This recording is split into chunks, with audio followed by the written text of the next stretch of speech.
Saudara Lembaga Perlindungan Saksi dan Korban (LPSK) menawarkan perlindungan untuk Aep sebagai saksi kunci kasus pembunuhan Vina Cirebon. Tawaran perlindungan untuk Aep dilakukan agar dapat mengungkap misteri kasus pembunuhan ini. Waktu penangkapan itu, Peggy itu nggak ada ya. Tapi waktu pas kejadian itu ada. Seorang warga bernama Aep muncul ke publik dan mengaku sebagai saksi kunci kasus pembunuhan Vina dan Eki di Cirebon pada 2016 silam. Aep menyatakan melihat kronologi kasus pembunuhan Vina dan Eki dan mengenali wajah para pelaku termasuk DPO dalam kasus itu. Lembaga Perlindungan Saksi dan Korban (LPSK) menemui Aep dan menawarkan perlindungan sebagai saksi kunci kasus pembunuhan Vina dan Eki. Wakil Ketua LPSK Susila Ningtyas mengatakan, pertemuan Aep dengan LPSK sejauh ini masih dalam tahap diskusi. Aep pun belum memberikan jawaban untuk menerima penawaran LPSK. Ya kalau dia mempunyai informasi penting untuk membuka kejahatan ini, ya why not kita berikan perlindungan seperti itu. Kami menjajaki dulu sebenarnya. Jadi semua pihak-pihak yang punya keterangan penting mengungkap kejahatan ini, ya kami berusaha untuk ketemu dan kalau memang dibutuhkan perlindungan, ya itu jelasnya.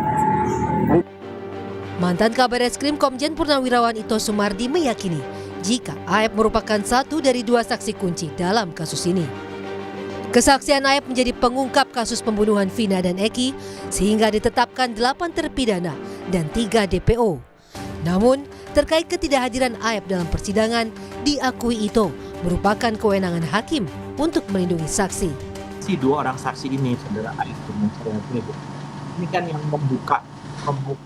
mengungkap kejadian yang sebenarnya. Itu dia memberitahukan kepada orang tua almarhum Eki. Hingga kemudian bisa diamankan 8 orang. Ini dari 2 orang ini. Nah, kalau dari 2 orang ini kemudian dibuktikan di pengadilan, itu adalah merupakan kewenangan hakim. Jadi kalau hakim menganggap mungkin untuk keselamatan atau keamanan tidak perlu dihadirkan, maka sudah cukup dengan keterangan yang disampaikan di BAP. Jadi yang disampaikan oleh saudara Aep dan saudara Dede ini adalah merupakan kesaksian kunci sehingga bisa mengungkap kasus ini.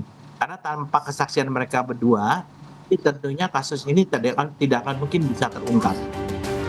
Sebelumnya, kuasa hukum salah satu terpidana kasus Vina Saka Tatal, yakni Titin Priyalianti, mengaku tak mengenali sosok Aep yang mengaku saksi kunci kasus ini. Titin menyebut Aep tidak hadir di sidang sehingga tak mengenalinya. Padahal Aep dan Dede adalah pemberi informasi yang pertama kali melihat detik-detik sebelum kejadian pembunuhan Vina dan Eki tahun 2016. Tim Liputan Kompas TV.